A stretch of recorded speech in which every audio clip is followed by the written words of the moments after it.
Fala, galerinha, beleza? Vamos continuar aqui nossos resumos de prova, né? E hoje nós vamos falar sobre polaridade e sobre forças intermoleculares. Então já prepara seu papelzinho, sua canetinha, seu papel, de novo. De novo? Dois papéis? Dois papéis. É duas folhas, né? Uma para polaridade e outra para forças intermoleculares. Tá, entendi. E chama a vinheta. Bora.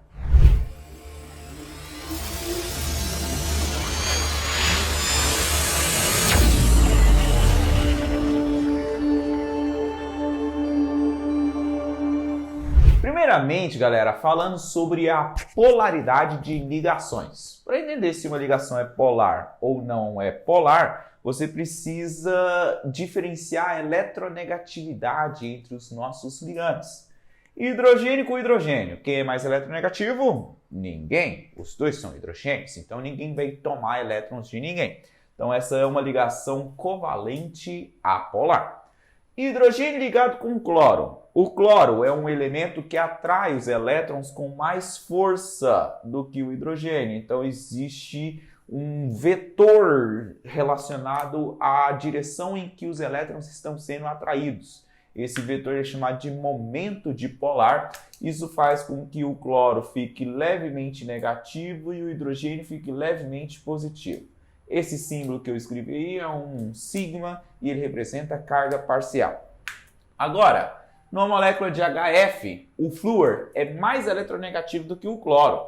Então ele vai puxar mais ainda os elétrons na direção dele, tornando o hidrogênio mais positivo e o flúor mais negativo. Então você cria-se polos nessa ligação.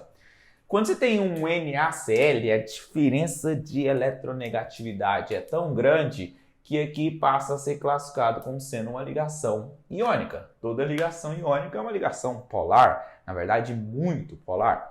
As ligações covalentes têm baixa polaridade e quando a ligação é formada por dois átomos iguais, ela é uma ligação apolar, ok? Mas uma coisa é a polaridade da ligação, outra coisa é a polaridade das moléculas. Quando a gente vai analisar a polaridade das moléculas, a gente tem que analisar o todo, não só uma ligação em si. Por exemplo, na molécula de CO2, você tem um oxigênio para a direita, um oxigênio para a esquerda, formando um ângulo de 180 graus. O oxigênio, ele atrai os elétrons do carbono para a sua direção, porque ele é mais eletronegativo. Só que o outro oxigênio aqui do outro lado também atrai para a sua direção.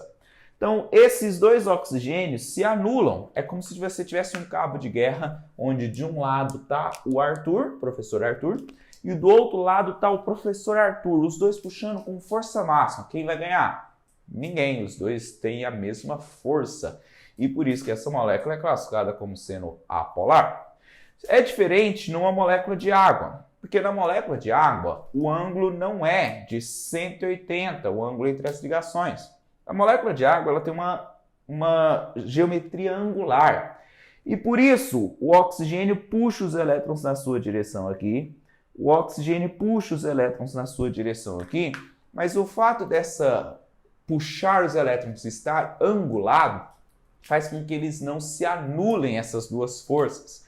E aí você cria um polo negativo no lado superior da molécula e polos positivos no lado inferior da molécula.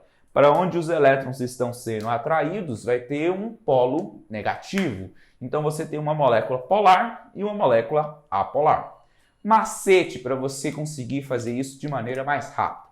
Se o número de átomos ligantes, que eu chamo de X, for igual ao número de nuvens em A, esse A aqui seria o nosso átomo central. Se o número de átomos ligantes for igual ao número de nuvens eletrônicas no átomo central, a molécula é classificada como sendo apolar. Vamos pegar aqui o nosso primeiro exemplo. Você tem duas nuvens de elétrons ao redor do átomo central, duas regiões onde se concentram elétrons. Essas regiões onde se concentram elétrons é uma ligação simples, uma ligação dupla, uma ligação tripla ou um par de elétrons não ligantes. E você tem dois ligantes iguais. Então você tem dois ligantes, duas nuvens ao redor do átomo central, a molécula vai ser classificada como sendo apolar. Enquanto na molécula de água, você tem 4 nuvens de elétrons. Por que 4 nuvens de elétrons? Porque tem os pares de elétrons sobrando ali no oxigênio. O oxigênio da família 6 fez 2 ligações, sobrou 4 elétrons não ligantes. 4 elétrons que se emparelham, formam 2 pares, e aí você tem 4 nuvens e apenas 2 átomos ligantes. 4 nuvens. 4 nuvens. 2 ligantes, não deu igual, então a molécula não pode ser classificada como sendo uma molécula apolar. Olha outros exemplos. BF3. O boro aqui tem 3 nuvens ao redor do átomo central e 3 ligantes. Molécula apolar. O CH4 tem 4 nuvens eletrônicas ao redor do átomo central e 4 ligantes. Molécula apolar. 4 é igual a 4. O NH3, ele tem aqui, ó, um par de elétrons sobrando. Então ele tem 3 ligantes e 4 nuvens eletrônicas ao redor do átomo central. 3 ligantes, 4 nuvens, não deu igual, então a molécula é polar.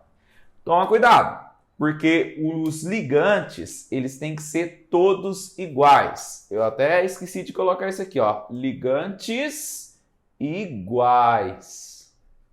Se tiver algum ligante diferente, isso já muda a configuração em relação à polaridade da molécula. Olha para essa molécula aqui, ó, CH3Cl. Como tem esse átomozinho aqui diferente, você vai ter 1, 2, 3, 4 nuvens eletrônicas, mas número de átomos ligantes iguais, só 3, porque um desses átomos ligantes ele é diferente. Se você tiver um ligante diferente na estrutura, isso faz com que a molécula já seja classificada como sendo uma molécula polar. Então, lembre-se desse macetezinho aqui que vai te ajudar a definir se uma molécula é polar ou apolar. Beleza? Galerinha, quando você sabe se uma molécula é polar ou apolar, você pode denominar para elas as forças intermoleculares envolvidas entre uma molequinha e outra molequinha. É bom a gente saber que quando a gente pega qualquer coisa, a gente pode olhar para esse ar que a gente está respirando aqui, você não está respirando uma molécula de gás oxigênio, mas um monte ao mesmo tempo. E como essas moléculas se comportam quando elas estão juntas? Bom, para as moléculas apolares, a gente chama essa força de dipolo induzido, dipolo induzido. O que é o dipolo induzido, dipolo induzido?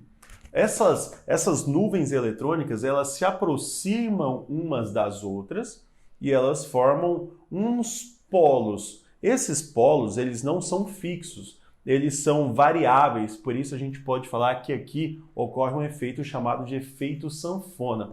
Para a gente aqui do estado de Goiás, a gente não precisa explicar para a pessoa o que é uma sanfona. Mas você aí, que às vezes não é do estado de Goiás e não sabe o que é isso, é um instrumento musical que ele fica abrindo e fechando. Aqui é como se o polo não fosse fixo, então pode haver variações de polos aqui. Então, para as moléculas apolares, que elas não têm polos, elas precisam criar esses polos para fazer com que o polo positivo e o polo negativo se unam. Então, essas são as forças intermoleculares do tipo dipolo induzido. As forças moleculares do tipo dipolo-dipolo são para moléculas polares, ou seja, que os polos já são fixos. Ou então também a gente pode chamar de polo permanente ou dipolo permanente, fazendo com que o polo negativo seja atraído pelo polo positivo e o polo positivo seja atraído pelo polo negativo, fazendo com que as moléculas fiquem mais juntas ainda. Então, a força do tipo dipolo-dipolo é uma força que mantém as moléculas mais unidas do que as forças do tipo dipolo induzido. Quando a gente fala das ligações de hidrogênio, aqui é um caso especial apenas para moléculas extremamente polares. Porque quando nós temos hidrogênio ligados a um dos 3 elementos do grupo FON, que a gente fala que é flúor, oxigênio e nitrogênio. Um maior exemplo que a gente tem no nosso dia a dia é a água, porque nós temos o hidrogênio ligado ao oxigênio.